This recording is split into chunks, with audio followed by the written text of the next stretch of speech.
अब्द मनाफ के दो बेटे थे, एक का नाम अमर था, एक का नाम अब्दुल शम्स था। मैं बच्चों को समझाने के लिए, अमर और अब्दुल शम्स, ये हजरत अब्द मनाफ के दो बेटे थे। दोनों शाम में रहते थे, दोनों ही तजारत करते, क्योंकि सरकार हजरत अब्द मनाफ की तजारत शाम में थी। अमर को किसी ने बताया कि तुम्हारा आबाई वतन जो मक्का है वहां कहत पड़ चुका है। जनाब अमर 200 ऊंटों पे रोटियां लाद के शाम से चले और मक्का पहुंचे।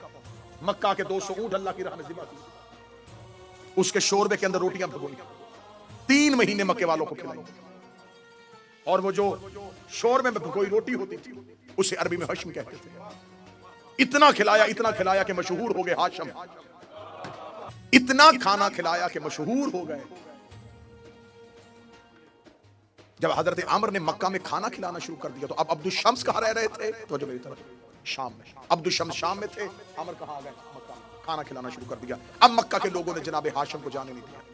मतवल्लियत काबा हजरत हाशम के पास थी, खाने काबा की चाबियां हजरत हाशम के पास थी।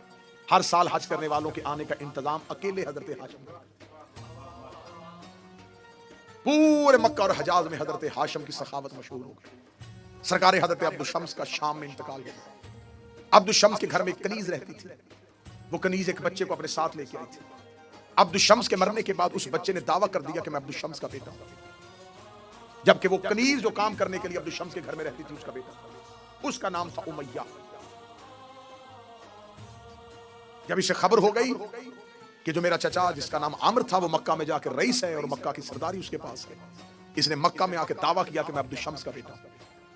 सरकार हजरत हाशम ने कहा ये झूठ है, ये बहतान है। अगर ये मेरे भाई अब्दुल शम्स का बेटा है तो इसे कहो खाना काबा के करीब जाए और दीवार काबा पे हाथ रखे, इस बात की गवाही दे।